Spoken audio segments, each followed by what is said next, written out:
Καλησπέρα σας. Στρατηγέ. Καταρχάς θέλω να σας ευχαριστήσω για όλη την υποστήριξη που μας δώσατε όλο αυτό το διάστημα των 4 μήνων. Η προσπάθειά σας ήταν συγκινητική. Χωρίς εσάς δεν θα μπορούσαμε να κάνουμε πολλά πράγματα. Υπήρξε κόσμος που κουράστηκε πάρα πολύ. Ξενύχτησε, κρύωσε, κουράστηκε. Αλλά τελικά το κέρδος ήταν πολύ πιο μεγάλο από τον κόπο. Καταφέραμε να κάνουμε αυτό που θέλαμε. Να μην γίνει τέμενος. Και δεν θα γίνει τέμενος. Όσο και αν προσπαθούμε.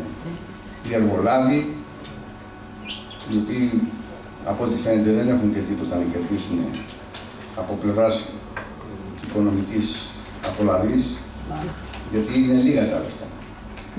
Με 800.000 ευρώ είναι πολύ λίγα τα λεφτά. Με 4 εταιρείες, άμα τα χωρίσετε, είναι μια νύχτα στη Ριβιέρα, ξέρω, που να πάνε. Άλλοι είναι οι λόγοι λοιπόν από πίσω που θέλουν να χτίσουν αυτό το τέμενο σύμφωνο. Για αυτούς τους λόγους λοιπόν μπήκαμε μέσα. Και όχι για τα λεφτά των εργολάβων. Αυτοί είναι ανθρωπάκια. Και ας έχουν λεφτά. Είναι ανθρωπάκια και εγκληματίες. Τους έχουμε υπόψη μας. Κάποια στιγμή θα λογαριαστούμε με όλους αυτούς.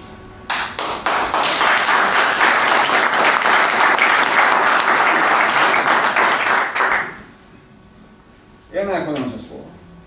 Ότι και οι αστυνομικοί που ήρθαν εκείνη την Παρασκευή το πρωί, 6 ώρα,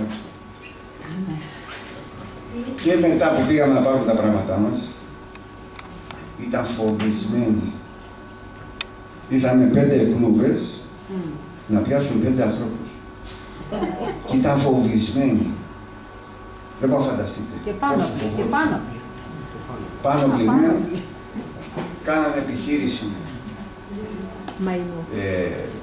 Κλωτσάγαν τις πόρτες. Ναι, κλωτσάγαν τις πόρτες. Τι εννοείς φοβισμένοι, κύριε Ιωαννίδη? Τι εννοείς φοβισμένοι? Φοβισμένοι. Πώς είναι ο φοβισμένος άνθρωπος? Ναι, αλλά τι φοβόντουσαν? Το πρέπει να εξηγήσεις. Τις εκπλήξεις. Τι φοβόντουσαν? Τις φετέρους. Εμάς. Δεν ξέρανε πώς είμαστε μέσα. Δεν ξέρανε τι οπλισμό είχαν. Δεν ξέρανε τίποτα. Και ο οπλισμός μας ήταν 2 σφεντόνες. Και ένα τσεκούρι.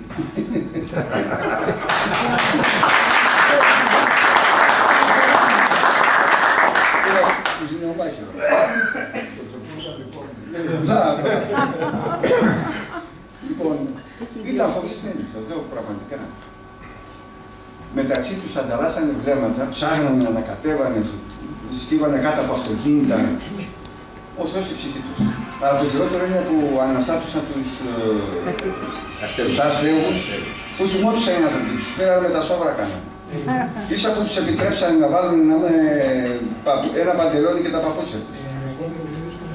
Και κάνανε έρευνα, παράνομη έρευνα, χωρίς να είναι οι ενδιαφερόμενοι μπροστά. Αποτέλεσμα αυτού ήταν να χαθούν 3 λάπτοπ, το ταμείο του στρατοπέδου και χρήματα από τους αστέγους. Άλλος έχασε 60 ευρώ, άλλος έχασε 100 ευρώ.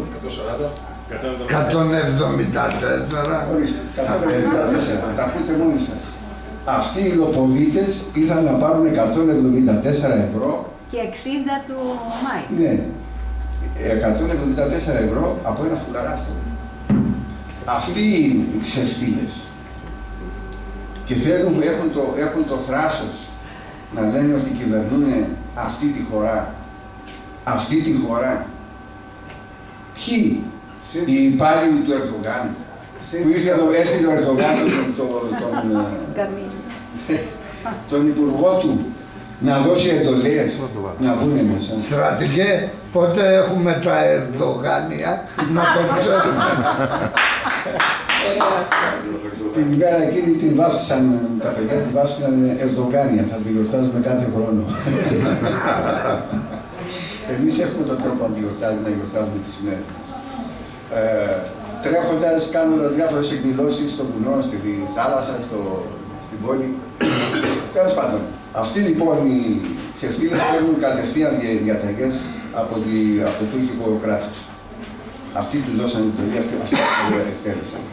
Και μαζί με αυτούς είναι ευθυγραμμισμένοι και όλα τα άλλα κόμματα. Αυτοί λυσάξαν. Λύσαξε το ΚΚ, λύσαξε το ΠΑΣΟΚ, το Ποτάμι. Από πού έχουν κατέβει αυτοί? Πού έχουν γεννηθεί αυτοί? Τι αίμα είναι αυτό που έχουν? Βγαίνουν τα φίλια, σιγά σιγά. Ο Λεβέντης. Τα μενέτια που είπατε. Αποκλείεται, άμα κάνουμε DNA, μόνο Έλληνες δεν είναι. Συγγνώμη κύριε Ανέβη, σε όλα αυτά τα κόμματα βάζει και τη Χρυσή Αυγή μέσα? Όχι. Δεν είναι κακό. Α, γιατί το ψηφίζω γι' αυτό. Μην βάζει τη Χρυσή Αυγή μέσα. Εντάξει. Όπως το είπες και εσύ, να τα διευκρινίζουμε αυτά. Η ηγεσία Ρωμανή. Όχι, εντάξει. Μην ανοίξουμε αυτό το θέμα. Άστο, μην ανοίξουμε αυτό το θέμα. Δεν ήθελα να μιλήσουμε για τη Χρυσή Αυγή, θα μιλήσουμε για τα. Εντάξει, είναι απλώς μια ερώτηση. Κάραμε στον βοτανικό. Εμάς δεν μας ενδιαφέρουν τα πολιτικά. Έτσι. Εμάς μας ενδιαφέρει η πατρίδα μας. Εννοείται. Γι' αυτό υπηρετούμε ακόμα. Γι' αυτό υπηρετούμε ακόμα. Γιατί μας ενδιαφέρει η πατρίδα. Όποιος τον ενδιαφέρει η πατρίδα, θα έρθει να στοιχήσει πίσω μας. Έτσι ακριβώς. Χωρίς κόμματα, χωρίς χρώματα. Φτιάξτε το Κάτω από την μικρόφωνο. γαλανόλευκη όλη. Το μικρόφωνο να ακούγεται. Ακούγεται, για να ακούς, Ακούγεται, ακούγεται. ακούγεται. Πιο δυνατά. Μιλάει δυνατά. Πάντως αυτό που έχω να σας πω είναι ότι θα συνεχίσουμε. Οι άστεγοι βρέθηκε χώρος να στεγαστούν και να τρώνε, να σιτίζουν, να μην κρυώσουν τώρα το χειμώνα. Και θα προσπαθήσουμε να τους βρούμε και δουλειά. Όποιος έχει πρόβλημα άστεγος Έλληνας μπορεί να μας πλησιάσει. Βέβαια, δεν νομίζω ότι χρειάζεται κανένας από αυτούς τους λάθος, τους τύπους, γιατί αυτοί έχουν τα πάντα. Έχουν πολύ περισσότερα.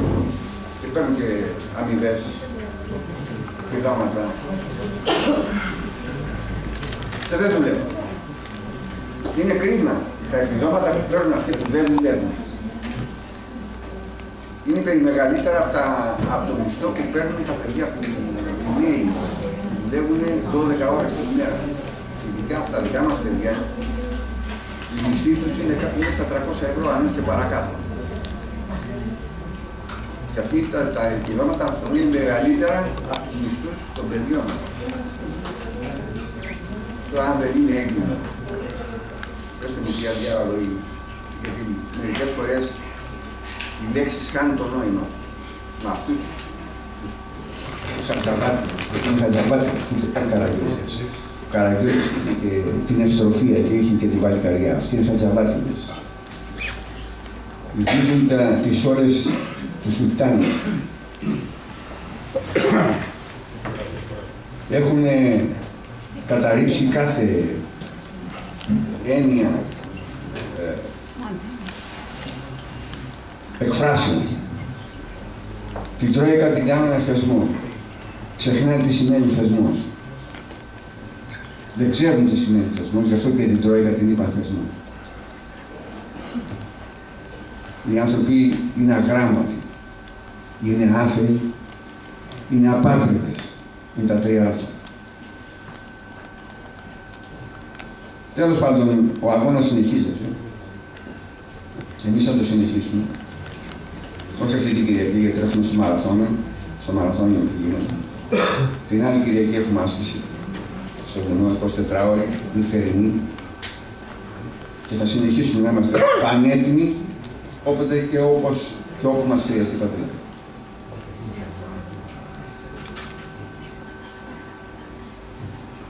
Αυτά είχα να σας πω, για να σας πω πάλι ένα έβγε